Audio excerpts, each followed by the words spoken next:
Hi, thanks for coming. My name is Annelies Mortier. I am Belgian, so I'm not British, and I originally did a master's in mathematics and theoretical physics, and then became a high school teacher, comparable to A-level, but then, well, not in the UK. I missed something. Teaching is awesome, teaching is amazing, but I also wanted to do a little bit of research.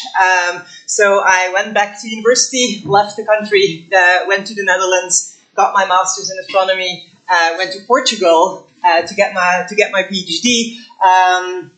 Thought Portugal was way too hot, so I overcompensated by doing my postdoc in St Andrews in Scotland.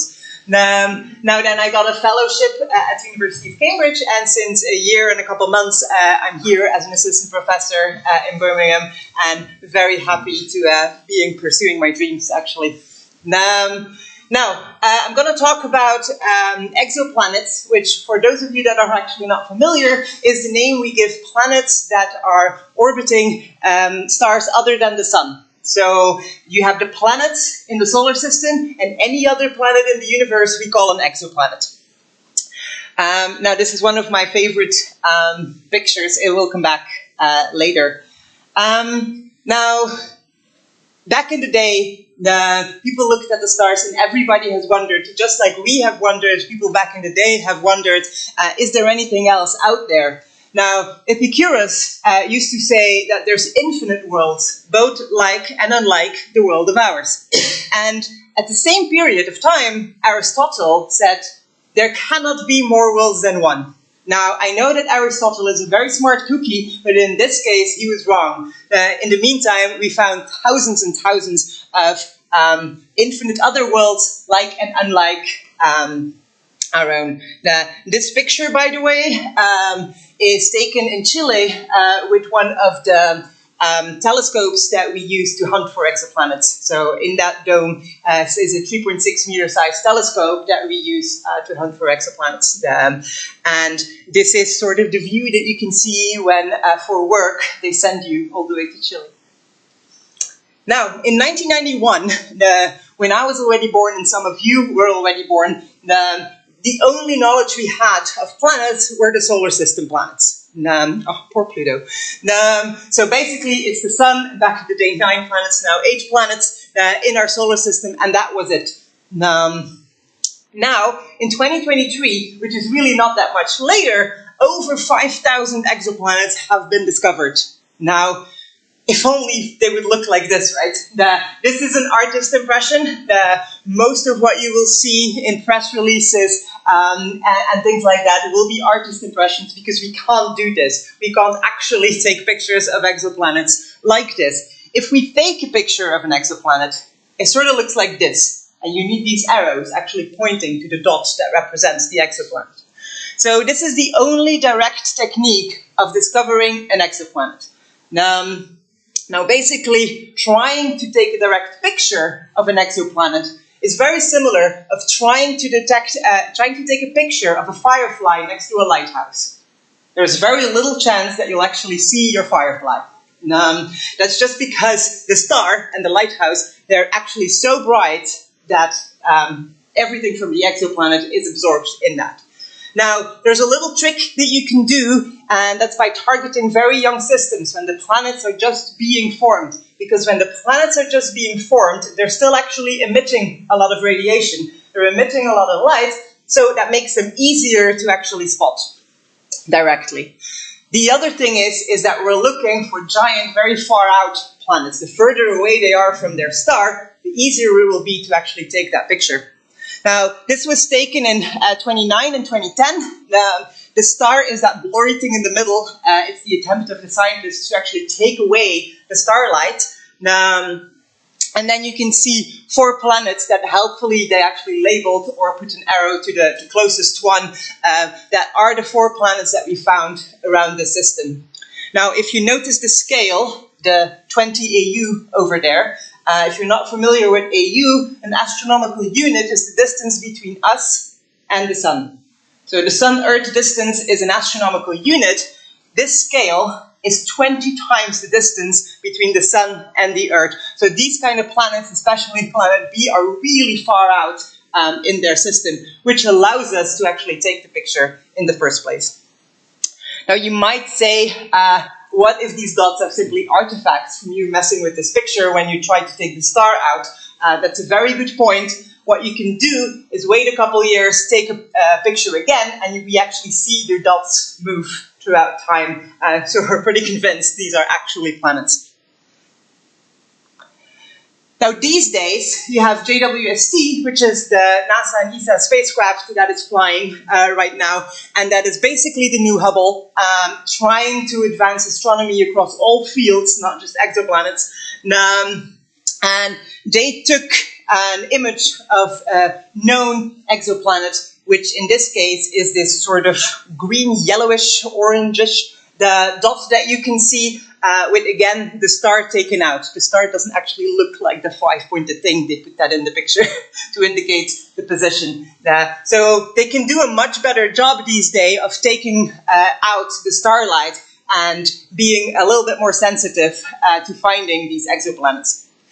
The good thing about this picture is that it's taken across different filters, so you can actually see how a planet can change in their appearance based on the kind of filter that you're looking at.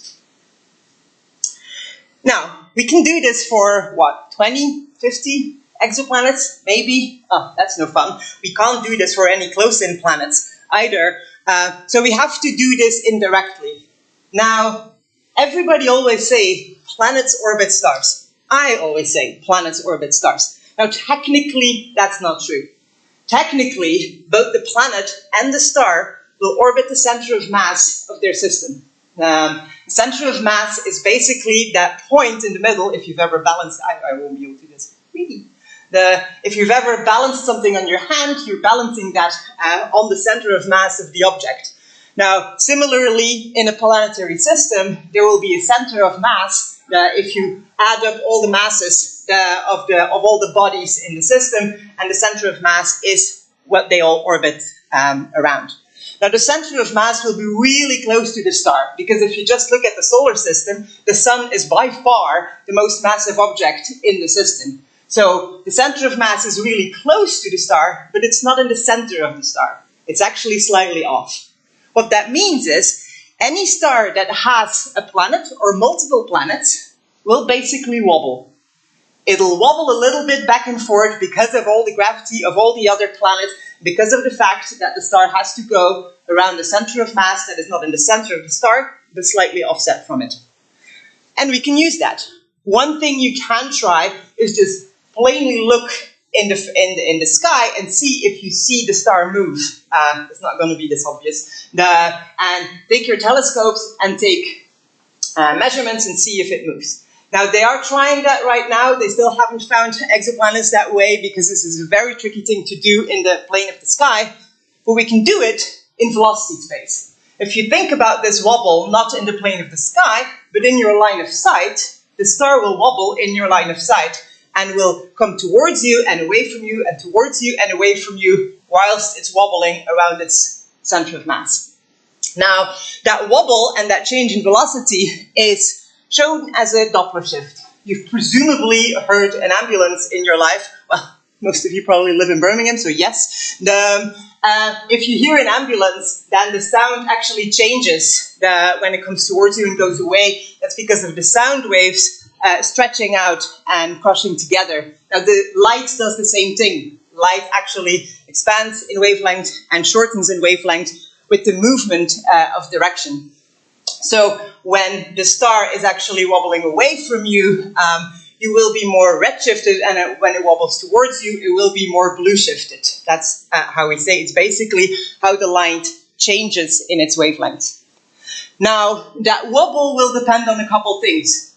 It'll depend on the orbital period of the planet, because that orbital period of the planet shows a little bit how far the star will wobble as well. It'll depend on the eccentricity of the orbit. Now, most planets in the solar system are on fairly circular orbits. Pluto is not, but Pluto is also no longer a planet. It's very sad. But there are multiple exoplanets that are actually on eccentric orbits. And that changes how much you pull at your star at any given moment, because sometimes you're closer and sometimes you're further away. Now, the other thing that it depends on is obviously mass. This center of mass that we wobble around obviously has then related with the mass of the planet and the mass of the star. It's a combination. So in all these measurements we do, we actually need to know our star pretty well, because otherwise, well, there's a planet there, but we only know it's relative to the star. We don't know the star, so we can't really say anything about the planet. So you need to know your star as well in order to explain your planet. Now, how does this work? I use the terms redshifted and blue-shifted. So we basically use the technique that is called spectroscopy, where we split the light across multiple wavelengths, and essentially my job is to play with rainbows. Now, the center of a star is basically continuous light across all wavelengths. Then, when it travels through the outer layers of a star, which is what we call the atmosphere of a star, some wavelengths will be absorbed by the particular elements present in the atmosphere of stars. Now, for a given stellar type, we know which wavelengths are supposed to be absorbed and at what place they're supposed to be absorbed. So we can compare when the light arrives with us, where they're supposed to be, where they actually are, and the difference is the velocity of the star on that given moment. Now, so if you look again and again and again, you'll notice for a star that the lines will be redshifted and blue-shifted, nowhere near as dramatic as shown in this picture here, but that is essentially the idea. The lines will be redshifted and blue-shifted. We know where they're supposed to be, so we can calculate the velocity of the star at any given day. So if you keep doing that, you can make a plot in the end of the velocity. We call it radial velocity because it's in the line of sight. Radial velocity versus time, and if you have a nice sinusoid, there's your planet. Now, the periodicity of that sinusoid is quite literally the orbital period of your planet, so you have to look again and again in order for it to come back. And then the amplitude, semi-amplitude of your sinusoid is directly related to the mass ratio of the planet and the star. And then if you know the stellar mass, you'll know your planet mass. Now, to put into context what we're actually trying to do, our own Jupiter around the Sun has an effect on the Sun of about 12.7 meters per second. Now, that's 30 miles per hour. That's what a car is supposed to drive in the center of a city. So that is the kind of change we're looking for over 12 years' time, because Jupiter's orbital period is 12 years. Now, if you're looking for an Earth-like planet around the solar-type star, our own Earth effect on the Sun is only 9 centimeters per second, 0.2 miles per hour. That is very, very slow.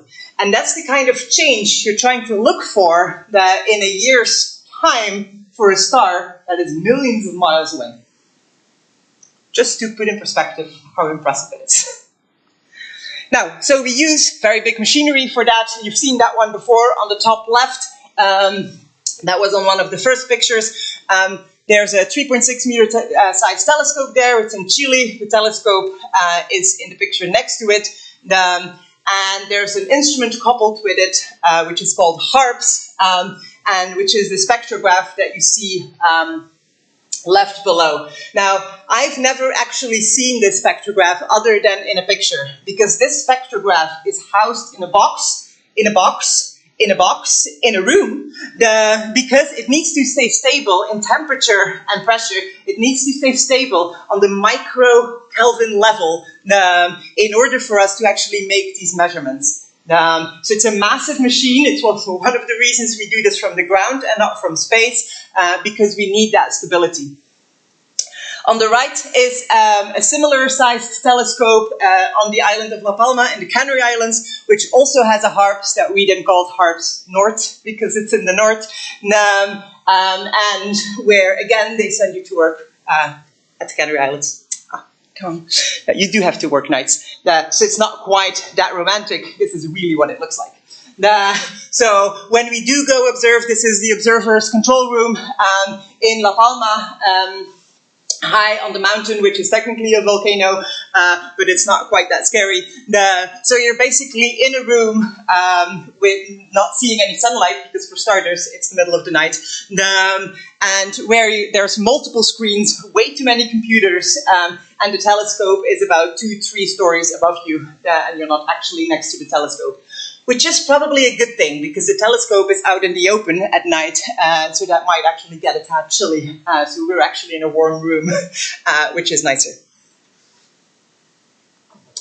Now, 1995, the very first exoplanet detected by radial velocity was found. This was also the very first exoplanet ever around a solar-type star. You might have heard that the first exoplanet ever was in 1992, but it was around a pulsar, so it's basically around an end-of-life star with a world that is nowhere near like us, probably because it's a star that is nowhere near like us. So this one was the very first time around the solar-type star. Now, the surprise here, and you can see the picture on the left, is the radial velocity over phase. And remember that I said things like 12 meters per second, 9 centimeters per second. Here we're talking about 60 meters per second. That's because the planet that they found was on a 4-day orbit. We're 365. On a 4-day orbit, and was about half the mass of Jupiter. So then, original as we are, we dubbed these hot Jupiters, because they're Jupiter-like planets really close to the stars, but very hot. So the hot Jupiters were born. Now, this is a very impressive story, because it was found by Michel Mayor and Didier Queloz. Didier Queloz was a PhD student at the time, was tasked with making this new spectrograph, stabilizing it, looking for it, and he found this signal. Didn't believe it, because at the time, no single planet formation theory predicted the fact that hot Jupiters could exist in the first place. So they were not looking for it. The signal was there. He thought he made a mistake. Checked again, was like, okay, I've convinced myself, really think this is a planet here. Then he had to convince his supervisor, Michel Mayor. They looked into it together, also finally convinced. Then they had to convince the community. So they presented it at a conference. There was a lot of skepticism. The Americans, who had been observing for way longer, had the data, drove up to the mountain in Hawaii after 4 days, called and said, we see it too, you're right. They were not looking for it because they thought such a thing could not exist. So they were only occasionally taking data because they thought they were looking for long-period planets. So keep an open mind if you do science. It's a lesson learned. Lesson definitely learned, because they actually got the Nobel Prize in Physics for it in 2019. So the other method that you can do, and that people started thinking about, is conceptually probably even easier to think about. It's what we call the photometric transit. Now, if you imagine that geometry is in our favor, you're the observers and the star, and the planet passes in between the observers and the star, the light from the star will momentarily dip and then come back when the planet crosses in front. And then the planet obviously comes back, and you'll see that dip happen periodically. Now, conceptually, really simple. You just stare at stars, get their brightness, and wait for that dip to happen. Now, this was several people that tried this out. The ones who succeeded is coming later, because I forgot I added a slide. So the transit shape that you have will now, mass has nothing to do with it. Blocking the amount of light, nobody cares about the actual mass. Mass doesn't come into play here. What does come into play is the radius. The bigger the planet, the more light you block. The bigger the star, the less light you can block. So it's not just the planet radius, it's not just the stellar radius, it's the ratio of both radii, and then it's the radius ratio squared. The reason it's squared is because it's surface, pi r squared circle area. Now, what doesn't come into play in the depth of such a light curve is the distance from the planet to the star. We are way too far away that a distance from the planet to the star would make any measurable effect in the depth of that light curve. What does come into play is the further they are, the longer it will actually take for them to transit. So if a planet is further out from its star, the transit will actually last longer. If they're closer in, the transit will be over much quicker. Then the inclination obviously also plays a role. We're not quite that lucky that every planet transits exactly in the middle of the star. So there are slight effects that you don't actually cross into the middle, but that you cross on somewhere along another axis. Now, we usually depict it, as you can see here, with it crossing on the bottom half. We can't tell whether it's crossing the bottom half or the top half. That would look exactly the same. So we don't actually know whether it's crossing the bottom half or the top half. We just know how far from the middle that it's crossing. Now, back to that discovery. No? So, just to put that in perspective, Jupiter, our own Jupiter, is about 10 times smaller than the Sun. And because of that square, what you're looking for, any Jupiter planet, regardless of its distance, any Jupiter planet crossing in front of a solar type star will take away about 1% of the light. Now the Sun, the Earth, is about 100 times smaller than the Sun. Because of that square, that means that if an Earth-like planet crosses a solar type star, you're losing 0.01% of the light. So again, you need very, very, very good instruments in order to actually detect these slight dips in the light. Big instrumentation is being used, so they obviously started from the ground first. A lot of these things are robotically operated because they basically just look at stars, get their brightness, go back to the same star. So we have entire arrays of very small telescopes actually staring at stars for over 20 years already. Now, it was recognized that in contrast with stability spectroscopy, you can do this from space. You can actually shoot a photometer into space and not have to deal with the fact that we have sunlight, for starters, and that we have an atmosphere where light travels through. You can just shoot it to space and observe continuously. Now, we've had the Kepler mission, we've had the TESS mission, we've had the CHEOPS mission, there's other missions planned. Plato is being planned right now from Europe with a huge UK involvement as well. And their sole purposes, almost sole purposes, are actually just look at the brightness of already really bright stars and wait for them to dip. First discovery was in 1999, so 4 years after the first detection of an exoplanet around the solar type stars. It was a known planet, so the original strategy of people was, okay, we know of these planets, let's see if they transit, we're going to target these particular stars in the hypothetical geometrical case that they actually transit. This was done by a PhD student, again, Dave Charbonneau, from the parking lot at Harvard University with a telescope where he just stared at a star known to host a planet, and lo and behold, the flux dipped. Now, the end of this, what we call a light curve, is starting to scatter a lot. That is simply because the sun was rising and he refused to give up. Now, because this was one of the first discoveries, it was again Jupiter, a period of about 3.5 days now, and size about 1.5 times the size of Jupiter. I will note that it was simultaneously found by Gregory Henry as well, who got to transit a couple of days later, actually, and they simultaneously brought out the discovery. For some reason, this one is more known. I don't really know how that happened. Now, you might think how Jupiters are very common because we keep finding them. That is not actually true, even though whenever you look at our exoplanet population that we found, it looks that way. Now here we have mass of all the exoplanets, not quite all of the exoplanets, versus orbital period in days. Now, I helpfully added some of the solar system planets that you might recognize. They're differently colored with the way they were detected. So imaging, the direct imaging, let's take a picture of an exoplanet, as you can see, is limited to very far out, very massive exoplanets only. And above all, they're actually also really young. You don't actually find them around stars like the Sun, which is currently in the middle of its life. Then you see that there's a lot of green and a lot of red, which is the transits and the radial velocity, and that the green sort of seems to happen at very short periods.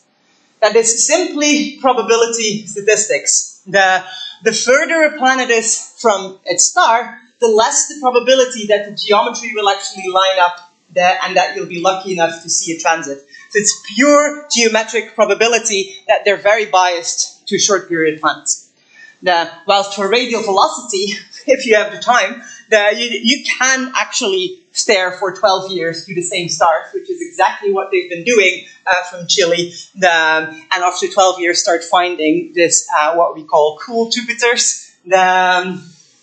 Pun completely intended, the cool Jupiter population that you see there in the red. Now, the hot Jupiters seem like they're very, very common. They're not common at all in the universe. It's just because the signature is easiest to detect. The radius ratio is going to be the largest. The mass ratio is going to be the largest. They have very short orbital periods, so the signal comes back really quickly as well. They're the easiest ones to detect. They're the easiest ones to rule out. If you stare at a star and there's no sign of a hot Jupiter, and you should have detected it if it were there, you can actually rule out that a particular star has a hot Jupiter. Because we can rule that out, we can actually get things like occurrence rate. How often would a hot Jupiter happen? And it's because of those statistics that we know that hot Jupiters are actually really rare. We're just really good at finding them. Now, as you can also see, is that four solar system planets are quite alone in this plot. So you can see Jupiter is getting friends. So we are currently sensitive to finding things like Jupiter in Jupiter-like orbits. But then we have poor Neptune, poor Earth, poor Mercury, even falling off this plot. And all the other planets in the solar system, actually. Now, does that mean solar system is unique? The jury is still out. I'm saying no. Now, it simply means that we currently do not have the capability to detect this. Now, we're on the verge of detecting this. So we started with the hot Jupiters, top left. And technologically speaking, with all our instrumentation, all our data analysis techniques and everything we do, and simply with time passing by, we are pushing this diagonal,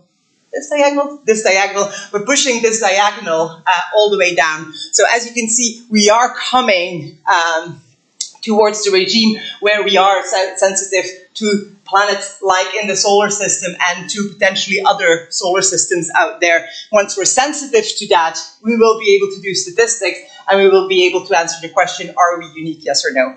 Probably not. Now, a couple of highlights. The highlights are always fun. So, one of the highlights, science fiction. Science fiction always comes up with these crazy ideas. This is from one of the Star Wars movies, which was way before any exoplanet was known. And what's his name? Luke Skywalker. He wakes up and he sees two suns in the sky. Now, he's not the only one. Doctor Who, Gallifrey, I think, also has two stars. Two host stars. They thought they were so clever that this was a science fiction world. Well, we shoot a telescope into space, we look for it, and we find, actually, planets around binary stars. We find planets that if there were to be life, if Luke Skywalker happens to walk on that particular planet, he would indeed see two stars. The first one was Kepler 16b. That also opens up that whole debate as how are you possibly naming these things? Most stars have multiple names. They're often named after survey satellites, which Kepler was. The Kepler 16b is simply the 16th star with a planet discovered by the Kepler satellite. The Kepler 16 is the star, in this case, the pair of stars, the binary stars. Kepler 16b would be the planet. If you find a second planet in that system, it would be Kepler 16c, and so on and so on and so on. Now, the discovery of all these exoplanets that inspired NASA to start their Exoplanet Travel Bureau. So the NASA Exoplanet Travel Bureau comes out with all these posters that you can order. I have colleagues who have these in their offices. The one from Kepler 16b that you may remember from the opening slide is relax on Kepler 16b, where your shadow always has company. Now, another one that I particularly like is what we call a free-floating planet. What happened? Not sure.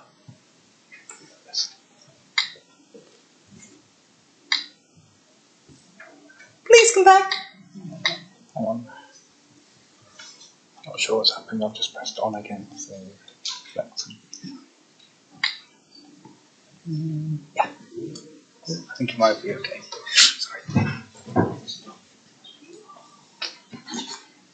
Is what we call free-floating planets. So there have been found a couple of those planets just floating on their own in the universe. Now, it's not as weird as it sounds. Hypothesis is that these did form around the star, and then because of different other bodies in the system were kicked out and are now floating alone in the universe. We call them free-floating planets. One of them is on the top right here, and it says, visit a planet with no star, where the nightlife never ends.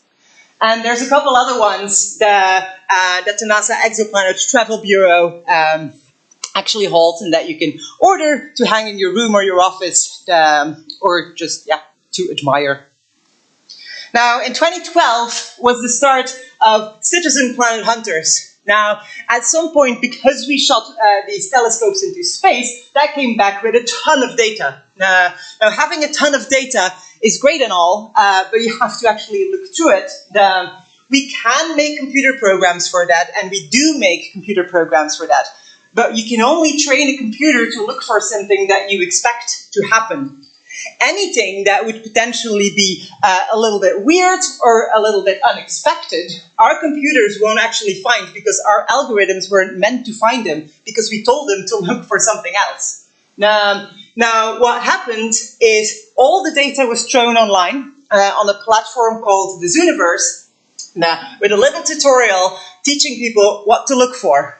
And we employed the entirety of the world, well, the people who volunteered, that just at home, at their computer, they could go through light curves and flag whether they thought, I think I see something here. If enough volunteers flagged the same thing, then it was looked at by scientists, and in most cases, together with some of the citizen planet hunters, a paper was written. So several of our amateur astronomers, or simply citizens, spending the night at home behind their computer, could be on our publications, where they co-found a planet that is in most cases rather special, because, again, our algorithms in the computer missed them in the first place. Now, in the very hypothetical case that you don't like exoplanets, and you go out here tonight and you say, well, yuck, exoplanets, the Zooniverse has a whole lot of other things too. The Zooniverse is a platform for citizen science in general. If you want to count penguins, if you want to classify galaxies, the Zooniverse is a platform for citizen science where basically there's too much data and they need the help of people actually looking through the data. Now, in 2016, we find the Proxima Centauri b. Proxima Centauri is our closest star. It's basically our neighbor. I know, it's really far away, but it's basically our neighbor. The Proxima Centauri b is our neighboring planet. Now, the very exciting thing about Proxima Centauri b is that it is in what we call the habitable zone of a star. Now, what you can see on this picture is basically stellar mass on the y-axis, but they very helpfully put stars on there. So the top one is basically the sun, and then stars get smaller if you go down. Now the top one on the bottom is the distance from the star where the planets house in AU scale and logarithmically. Astronomers love logarithms. So on the top you actually see the solar system. You see all our far out giant planets. You see Mercury, Venus, Earth and Mars. And you see these lines starting at Venus, ending at Mars, is what we call the habitable zone. That is only based on the fact that if there would be water on the surface of a planet in that zone, the water might be liquid. And because the only life we know so far needs water, That is our definition of the habitable zone. I know, it had 100,000 flaws, this definition, but you gotta start somewhere. Now, because the region where water would be liquid is really just based on the temperature you're getting from your star, the smaller your star, the closer in that habitable zone would be. Now, here's a trick for you. You don't actually have to wait years and years and with long distances and small signals to find a habitable zone planet. You can find habitable zone planets if you simply look at smaller stars. Because for smaller stars, such as Proxima Centauri, which is the bottom one, and Proxima Centauri b, much closer in, much larger signal than the Earth would give the Sun, and smack in the middle of what we call the habitable zone. They then did that strategy again and again and again. And in 2017, they found the TRAPPIST-1 system. TRAPPIST is a robotic telescope. I think in Chile as well. It's a Belgian telescope system, and it's named after the very famous TRAPPIST beer in Belgium. They did not get funding from the monks to make this telescope. The TRAPPIST-1 system, TRAPPIST-1 as a star, is very, very small. They found a whopping 7 Earth-sized planets that, depending on your definition, are all in the habitable zone around TRAPPIST-1. The entirety of the TRAPPIST-1 system easily fits within the orbit of Mercury.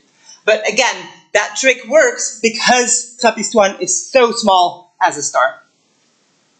Now, the fact that there would actually be life as we know it, on the TRAPPIST-1 system, on any of these planets is not entirely clear, because at least on Earth, for life to have started, back in the day with all the microbes, etc., for life to actually have started, you need energy from your star. You need UV energy from your star in order for life to actually start. They replicated that in the labs. They're pretty sure that you need a specific amount of UV energy for life to actually start, and then evolution can start. Now, TRAPPIST-1 as a star probably does not have enough UV flux for life to start the way we know ours has started. But remember, everything I say here is based on our one data point, that the Earth has life. So any life that is differently formed or differently than the life as we know it on this planet, we currently would miss because we have also no idea what to look for. Now, in the 2020s, we basically saw a shift from detection to characterization. So what you see here is the total number of planets discovered versus the year of discovery. The y-axis is logarithmically. Again, we love logarithms. So the y-axis is logarithmically. So the fact that this goes linearly upwards means that the amount of discoveries actually went exponentially upwards for realsies. Now, as you can see, the green line is an actual fit from the start until 2015. And after that, you see that we're slowing down. Now, the fact that we're slowing down has a couple reasons. One, as I said, we are shifting towards characterizing. We are shifting to take known exoplanets and start analyzing their atmospheres, start analyzing their bulk densities, what might their inner properties be, because we'll never be able to actually go there, drill down, see what it looks like. So we have to infer that from the data, and we're starting to just get really detailed measurements on the known exoplanets. So that's one thing. The other thing is, well, it would be cuckoo to keep this up. And also that detection hasn't stopped, but detection is genuinely getting harder. Pushing that limit down to smaller and smaller signals means that computationally you need to be better, your instruments need to be better. In a lot of cases, you just need years and years of time before the signal appears in the first place. So detection is just genuinely getting harder as well. We haven't given up, far from it. Now, in 2021, as a Christmas present, on Christmas Day, when most of my colleagues ignored their entire families and just watched the telly, when JWST was launched, so as I said, JWST is the next Hubble. It's transforming all of astronomy, not just exoplanets, but for exoplanets, it means a whole lot, actually. So I'm only going to cover this really shortly, but the way we measure planet atmospheres is basically when a planet, we use transiting exoplanets, and when a planet passes in front of a star, you have the starlight is obviously blocked by part of the planet, but the atmosphere of the planet, light travels through that. So you have the starlight travels through the stellar atmosphere, the planet atmosphere, and then if you do this from the ground, our atmosphere, but we're doing it from space. So it has traveled through the atmosphere of the planet. So that means if you're observing it during the transit, you can actually infer if there's an atmosphere in the first place and what that atmosphere would be made of. So we then do that in multiple different wavelengths because, again, all these different elements happen at different wavelengths. Very much like we do stellar spectroscopy, we're now doing planet atmosphere spectroscopy. The way they usually do that is that they actually measure an entire transit in different bands. And because of the absorption of the atmosphere, based on which band you look at, your planet looks larger or smaller. And that way you can infer what area of atmosphere is there for any particular element you're looking at. And then you can make these very beautiful rainbow transit plots that are just too beautiful not to show. Now, as I said, detection hasn't actually been given up. I myself am hunting for an Earth twin. We're pushing those boundaries, and we are relatively confident that in the 2030s, in about 10 years' time, we should be sensitive enough to be able to find an Earth twin, or at least from the stars we looked at, rule it out that those would have an Earth twin. So I suggest in 10 years' time, you come back and see whether I was correct, yes or no. Thank you for your attention.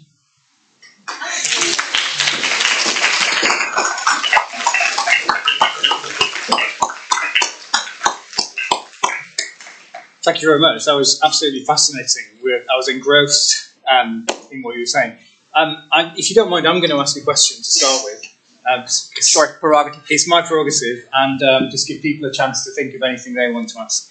I'm going to ask what maybe might be an obvious question, but it's about your opinion on the chances that we will find not just a planet, but some evidence of some kind of life in one of these exoplanets. What's your view? The view is that your burden of evidence is ginormous.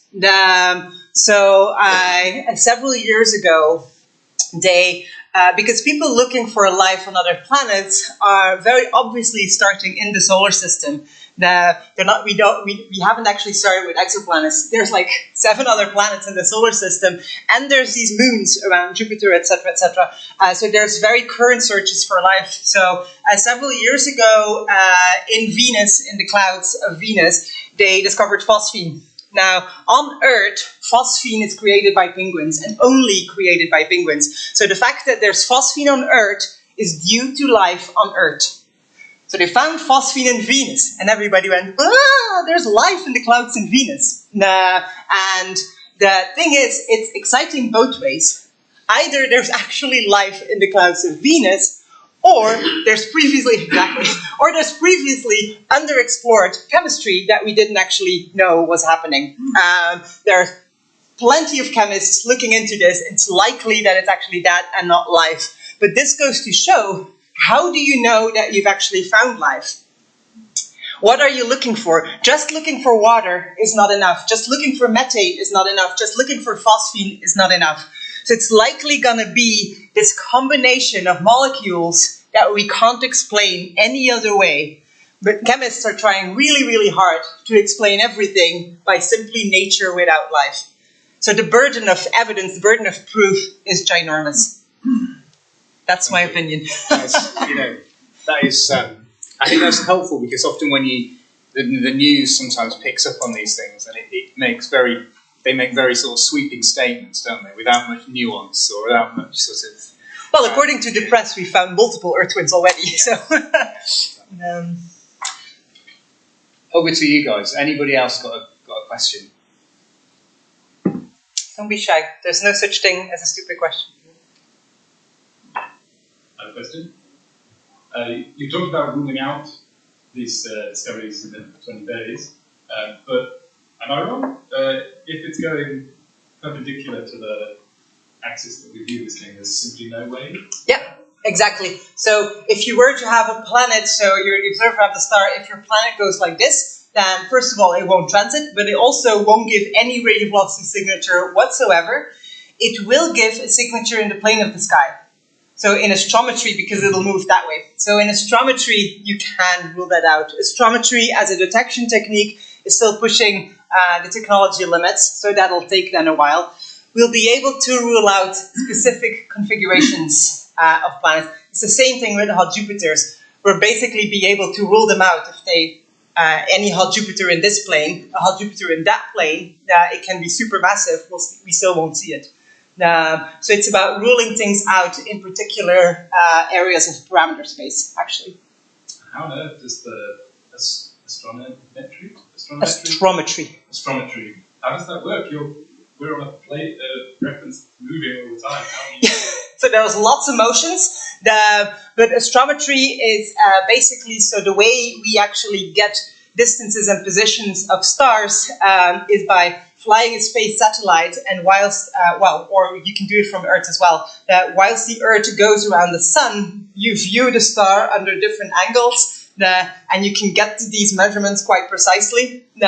So then what they do is they measure the position and the distance. They do that again and again and again and again, and you're looking for that motion.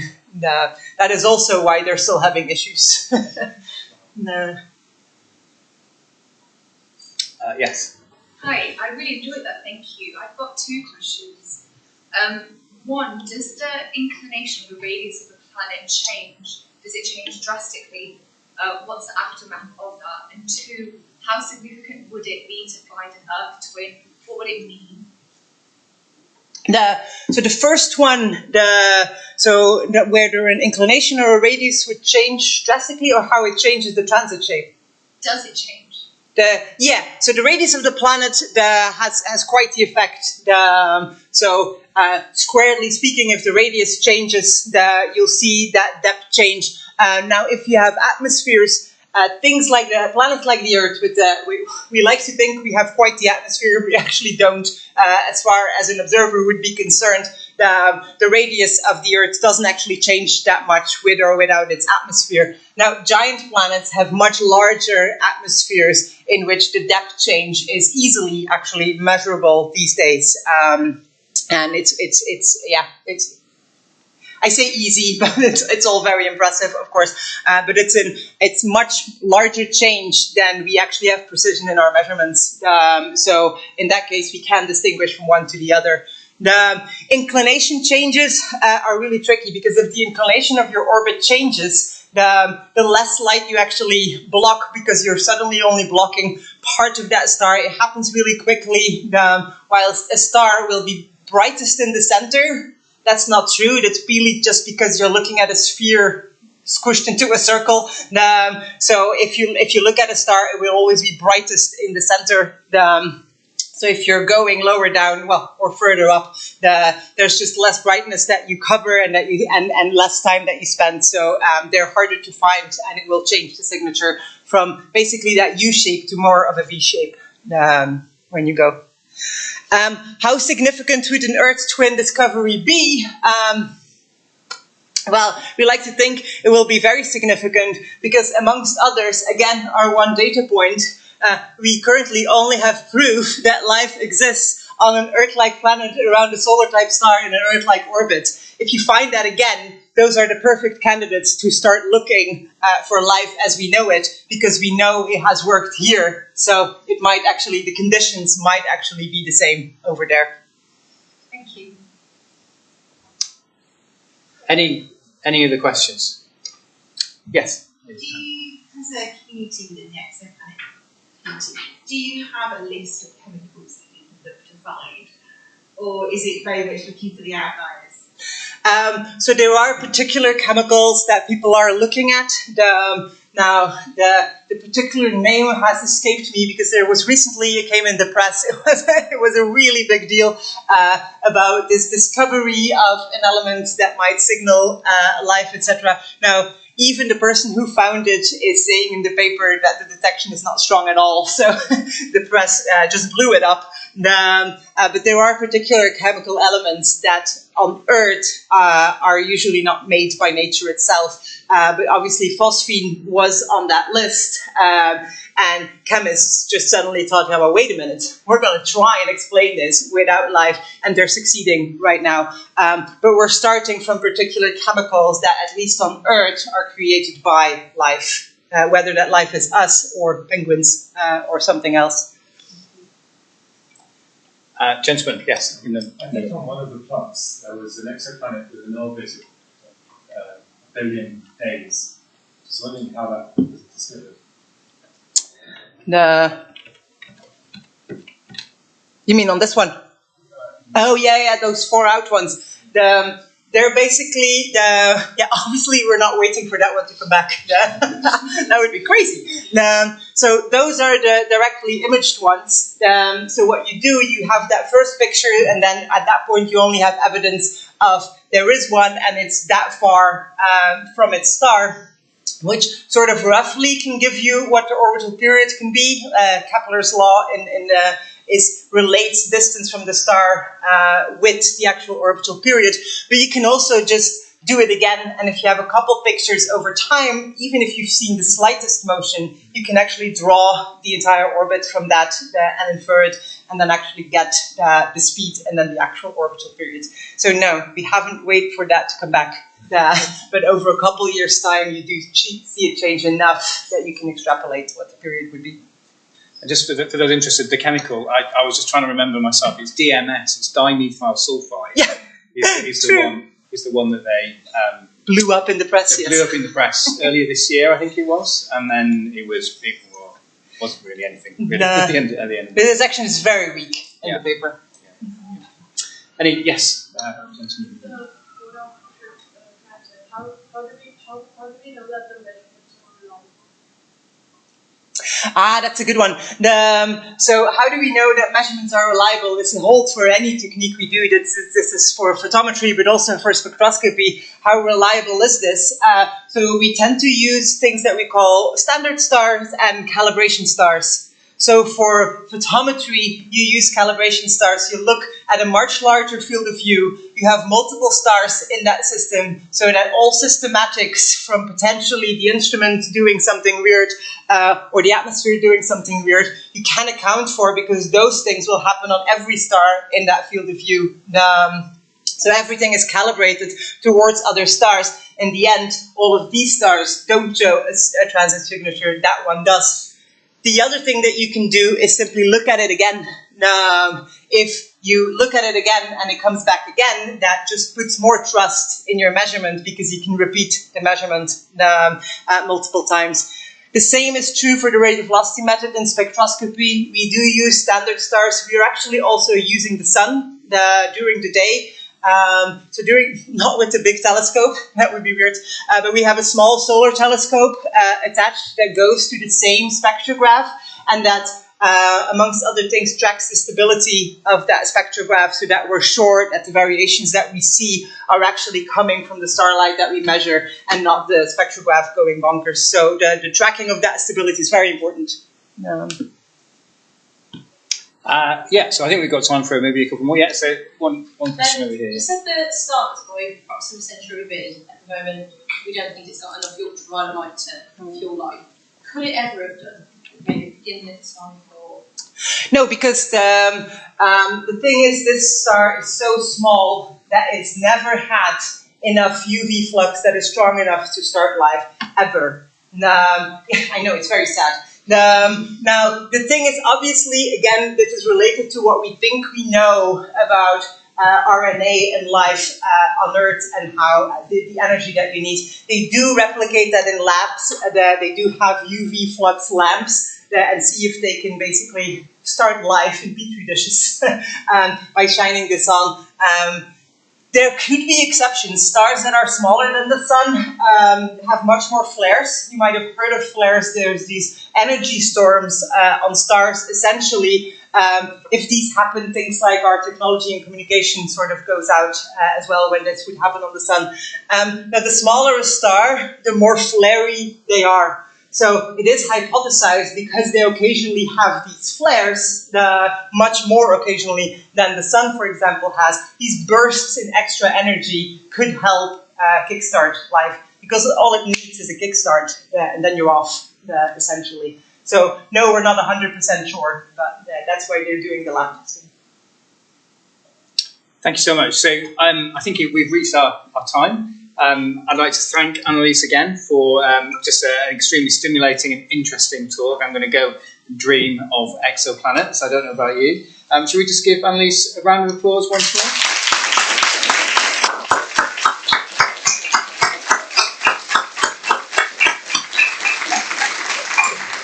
And I'd like to thank you for making the effort to come out today. We really appreciate you coming. I just wanted to let you know that we do have a Facebook group. I'm not a big social media user, but I've been given the control of our Facebook group. So I would like to invite you to search for Birmingham Institute of Physics Evening Lectures, snappy title, on Facebook if you're on that. And if you join that group, we will post reminders about upcoming lectures. Otherwise, I will put back up the dates of the other ones on the screen as you're leaving. Please do grab another biscuit on your way out if you'd like. But thank you once again. Nice to see you. Thank you. Stop the